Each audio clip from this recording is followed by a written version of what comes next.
plongeur très très propre, très appliqué, qui fait des très belles entrées à l'eau. Vraiment, on peut espérer voir du très beau plongeon avec ce plongeur.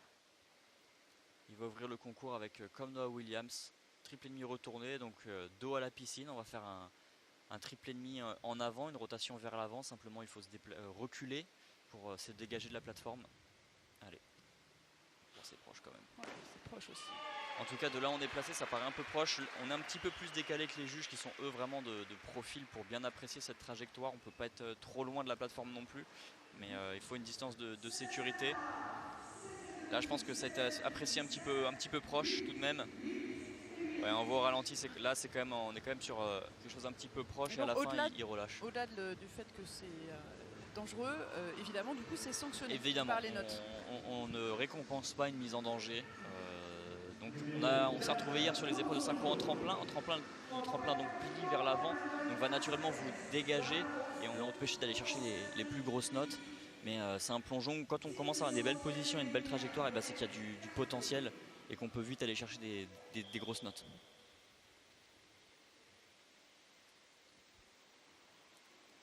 Donc le japonais qui part pour un plongeon arrière, 3 tours et demi en carpé. Pareil, 3,6 de coefficient de difficulté.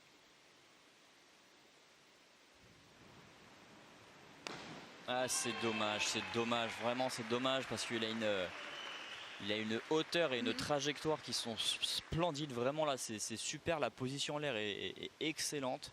Simplement, il a arrêté sa rotation, il s'est déplié le corps en fait trop tôt.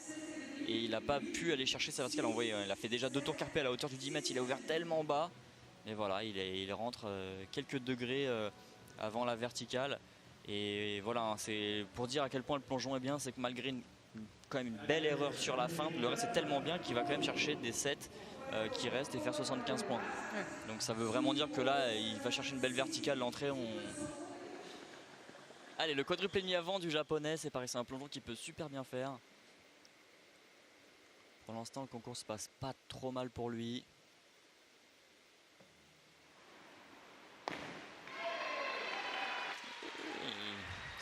Ils sont pas encore prêts pour les jeux. On le disait hier en synchro, c'est aussi normal. Hein, toute la planification, les qualifications sont faites. Donc là, il n'y a rien d'enjeu. On vient juste en tester les installations. J'ai l'impression qu'il prend un appel assez loin du bord de la planche. Assez loin du bord, effectivement. Du coup, il s'est un petit peu affaissé. Il n'a pas bien ressorti de la plateforme. Donc c'était vite dans la descente.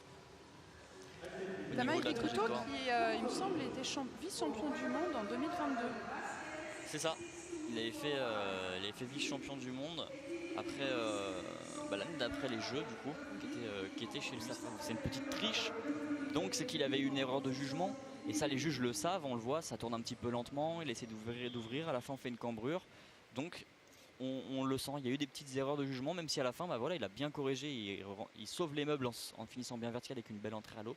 Pour autant, il y a des petites erreurs. Allez, on va voir ce que va faire le japonais. Va-t-il saisir l'opportunité laissée par Noah? Il a lui aussi un plongeon qui vaut 3,6.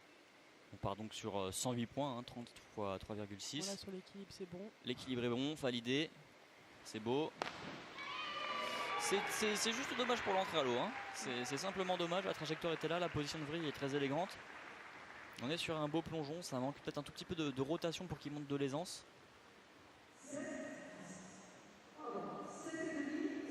À peu près les mêmes notes que l'italien. C'est vraiment en fait c'est l'imprécision sur la fin, c'est-à-dire que là ça part, c'est très bien, c'est bien maîtrisé, on le revoit au ralenti. La position est superbe. C'est vrai que l'impression générale est un peu meilleure. Exactement. D'un point de vue néophyte pour moi en tout cas. C'est ça, et quand on regarde l'entrée à l'eau, en fait il y a quand même bien le ventre qui frotte, donc ça indique un manque de rotation.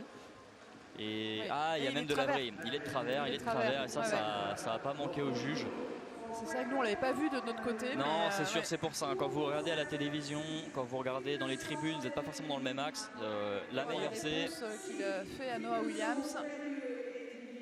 Il part sur 102 points possibles. Et puis c'est l'occasion de terminer devant Yuan Kao. Hein. S'il continue à faire des bons plongeons, c'est pas mal. Hein. Terminer sur un podium devant le Chinois, c'est pas mal. À quelques mois des Jeux, ça marque les esprits, ça donne de la confiance. C'est important.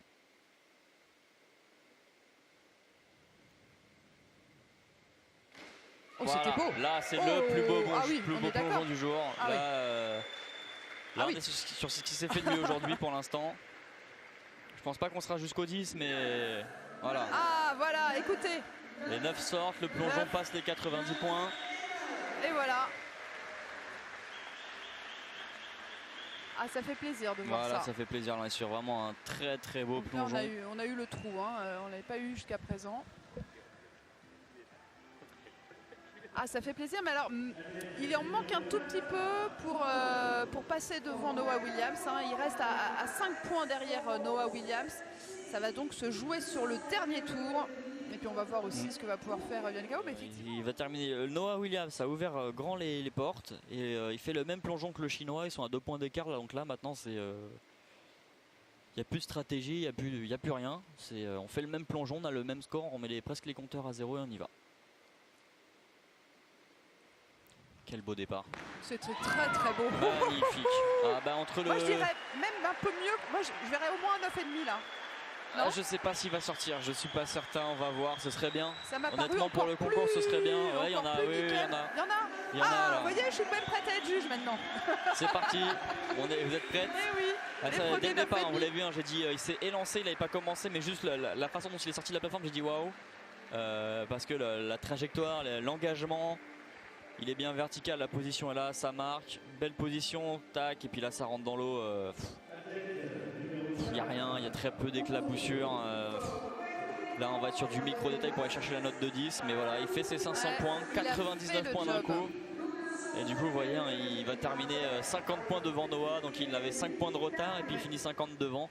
Donc proprement, mais il y a des petites imperfections. Et c'est donc la fin de ce concours qui a vu la victoire du japonais Tamaeri Koto devant le chinois Yuan Gao qui était le grand favori, on va pas se mentir. Oui, c'était le grand favori effectivement. Noah Williams qui a longtemps mené jusqu'au dernier tour, menait la compétition, finalement n'est que 3e. Et donc c'est la surprise de la journée, ce jeune japonais de 17 ans seulement, parce qu'en fait il est de septembre, donc il n'a pas encore fêté son 18e anniversaire, déjà vice-champion du monde en 2022, ce jeune japonais qui a pris date pour Paris ici dans la piscine olympique. Il a pris rendez-vous, on voit ces garçons, on voit du monde.